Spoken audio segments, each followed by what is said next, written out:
हम लोग अपने देश में भारतवर्ष में देखते हैं कि लड़की सयान होती है तो उसके मन में एक लालसा होती है कि मैं माँ बनूं।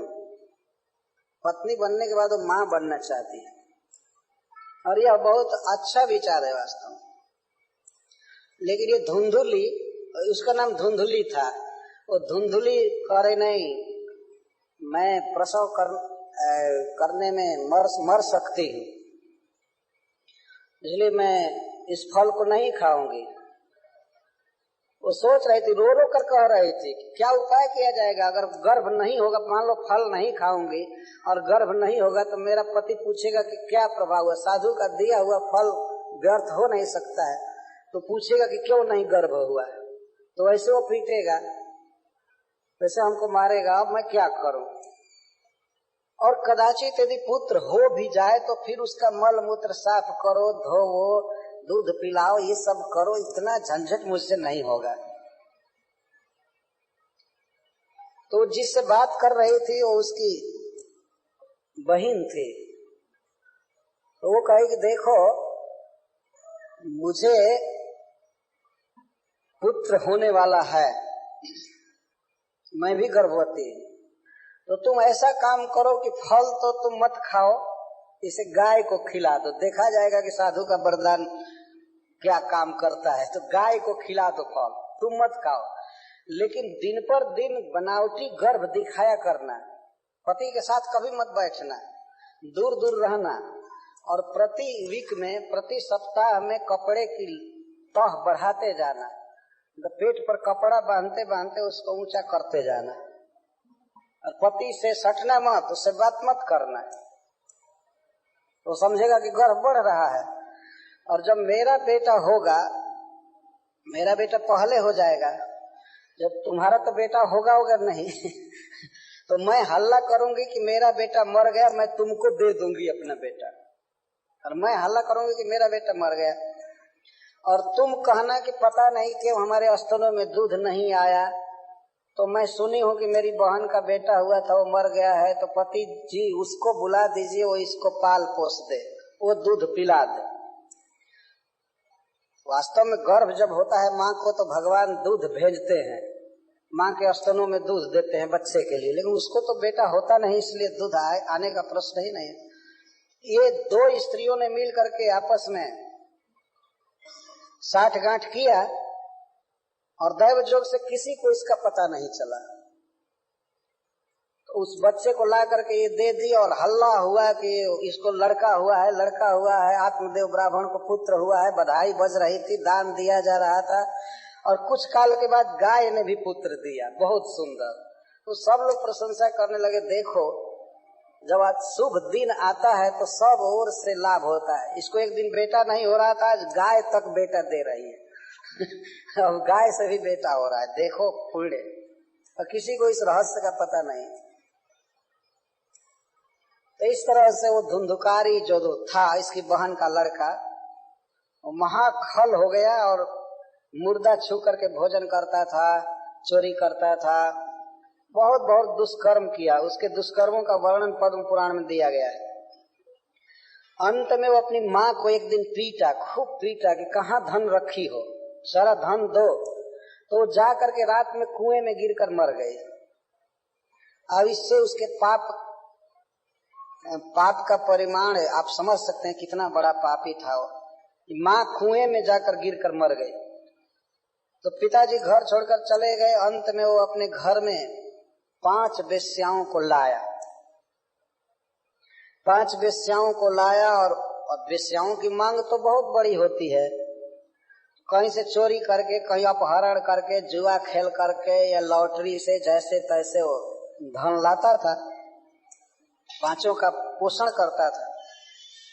बहुत ज्यादा चोरी किया, घर में बहुत धन इकट्ठा हो गया। तो उन स्त्रियों ने एक दिन मीटिंग किया, 5 ने, कि भाई इतना अवैध धन ला रहा है जगह जगह से, तो किसी दिन सरकार पकड़ेगी, पूछेगी कि तुम्हारा कौन सा फैक्ट्री चल रहा है, कहाँ से धन आया है, ये सारा धन कहाँ से आया है। सारा पता चल जाएगा कि ये चोरी का धन है, तो वो तो पकड़ा जाएगा, हम लोग भी जेल जाएंगे। इसलिए एक काम करना चाहिए कि इसको अब जान से मार देना चाहिए। इसकी हत्या कर देनी चाहिए, नहीं तो हम लोग जेल की हवा खाएंगे। तो पांचों ने मिल करके रात में उसको मारना चालू किया। जो मर नहीं रहा था, अंत में उसके मुख में वे कोयले का अंगार डाल करके मार, जलता हुआ अंगार उसके मुख में डाले, तड़प तड़प कर मर गया। और इसके बाद वो भयंकर प्रेत हो गया। और वो स्त्रियां उसी रात उसके शव को, उसके लाश को उसी घर में दफना दिया, उसी घर में जमीन के अंदर कर दिया। और लोग पूछते थे कि वो धुंधुकारी जी अभी नहीं आए, इस बार बहुत दूर चले गए हैं क्या? तो वो लोग कहती थी हाँ, धन के लोभ से बहुत दूर चले गए हैं इस समय, वो कहती थी। और किसी दिन बारी बारी से वे निकल कर भाग गए। गोकर्ण जी भी घर छोड़ करके चले गए थे। इसके भाई, उनको पता लगा कि मेरे भाई को वेश्याओं ने मार दिया है, तो वे गए गया जी में पिंडदान किए। इसके बाद अपने गांव पर आए, घर में सोए थे आंगन में, तो कभी हाथी के रूप में, कभी भेड़ा के रूप में, कभी हवा के रूप में, आंधी के रूप में, ऐसे उनके सामने आ रहा था।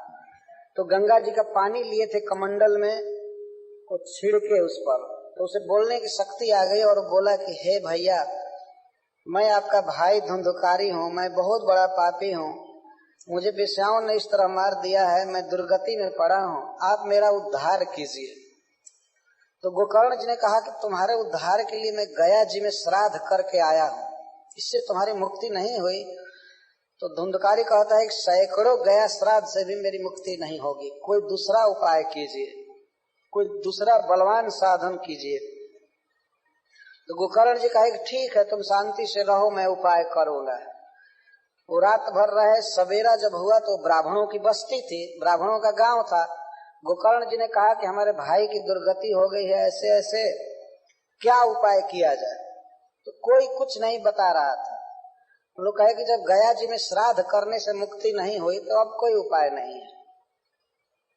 अंत में गोकर्ण जी भगवान सूर्य को रोके, कहे कि आप जगत के चक्षु हैं, जगत को जीवन देते हैं, प्रकाश देते हैं, आप बताइए कि मेरा भाई कैसे मुक्त होगा?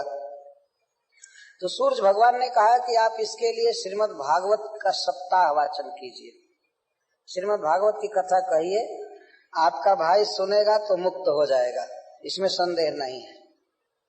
तो गोकर्ण जी भागवत सप्ताह रखे और ये भावना किए, जैसे हम लोग संकल्प ले रहे थे भागवत सुनने का, तो उन्होंने भाई की ओर से संकल्प किया कि हमारा भाई सुने। तो उस धुंधुकारी के लिए कोई स्थान नहीं था, वहां एक सूखा बांस था, पोल गाड़ा गया था, तो उसी बांस में वो आकर के बैठ गया और सुनने लगा। प्रथम दिन कथा जब पूरी हुई तो बांस का एक पर्व फटा। रोज लोग सुनते थे कि कथा के बाद बांस का पर्व फट रहा है, पोर फट रहा है, लेकिन लोग समझते नहीं थे। अब में 7वें दिन जब 7वां पर्व फटा तो धुंधुकारी पार्षद रूप में प्रकट हुआ, भगवान विष्णु के पार्षद के रूप में। इस पाप ही केवल नहीं गया बल्कि वो संसार से मुक्त हुआ, भगवान का साक्षात पार्षद बना। और हाथ जोड़ करके वो धुंधुकारी गोकर्ण जी से कहा कि धन्य है भागवत की वार्ता, केवल 7 दिन भागवत सुनने से मेरे सारे पाप नष्ट हो गए और मैं भगवान के धाम में जाने का अधिकारी हो गया। यह प्रत्यक्ष इतिहास है, वास्तव में यह सच्ची घटना है। तो भागवत की महिमा स्वयं ही धुंधुकारी अपने मुख से कहा कि धन्य है भागवत की वार्ता। और उसने उपदेश भी किया, इस शरीर को हम अजर अमर नहीं रख सकते हैं। प्रातः जत संस्कृतम चानम सायं तच्च विनश्यति। देखते हैं सवेरे जो अन्न बनाया जाता है वो शाम को बासी हो जाता है, तो उसी अन्न से बना हुआ शरीर कैसे अजर अमर हो सकता है? जो अन्न या फल स्वयं ही सड़ जाता है उसको खा करके हम शरीर को अजर अमर बना नहीं सकते। तो जब तक हमारा शरीर है तब तक हम भगवान की भक्ति करें, भागवत पढ़ें, भागवत सुने। धुंधुकारी उपदेश किया और कहा कि देखो मैं प्रमाण हूं कि भागवत सब